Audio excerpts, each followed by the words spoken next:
मैंने काफी सारे लोगों को सुना है ये बोलते हुए कि चाइना एक कैपिटलिस्ट इकोनॉमी है और वो कम्युनिस्ट तो अब बिल्कुल भी नहीं है, विच इज एब्सोल्युटली रॉन्ग। ये मिस इन्फॉर्मेशन आपको किसने दी, आई डोंट नो।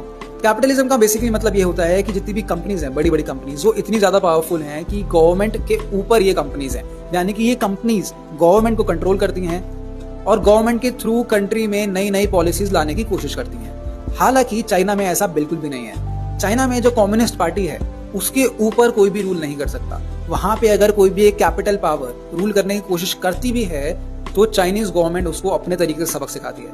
इसका एक बहुत अच्छा एग्जांपल है अलीबाबा के ओनर जैक मा का एग्जांपल। जैक मा ने कोशिश करी थी कि कुछ पॉलिसीज चाइना में चेंज करते हैं। ये बात जैसे ही कम्युनिस्ट पार्टी को पता चली, जैक मा सडनली गायब हो जाते हैं। जैक मा के डिसअपीयरेंस के पीछे बोला जाता है कि कम्युनिस्ट पार्टी ऑफ चाइना का हाथ था। जब जैक मा वापस आता है तो ये पता चलता है कि जैक मा का जो आईपीओ आने वाला था नया, वो आईपीओ अब कैंसिल हो चुका है। इसके साथ ही जैक मा की जो नेट वर्थ थी वो $40 बिलियन पर आके गिर जाती है। ये सबक सिखाया था चाइना ने उस इंसान को जो कि चाइना में कैपिटलिज्म लाने की कोशिश कर रहा था।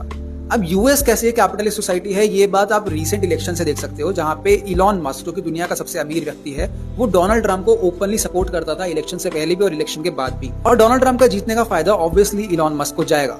अनफॉर्चुनेटली इंडिया में भी रिसेंटली यही सेम चीज स्टार्ट हो चुकी है, जहां पे कुछ बड़े बड़े बिलियनर्स जो हैं वो गवर्नमेंट कंट्रोल करने की कोशिश कर रहे हैं और कर भी रहे हैं, डायरेक्टली या इनडायरेक्टली। इनकी शादियों में गवर्नमेंट खुद इंतजाम करती है इनकी सिक्योरिटी का। इनकी शादियों में गवर्नमेंट एयरपोर्ट्स खुलवाती है पर्सनली सिर्फ इन्हीं लोगों के लिए।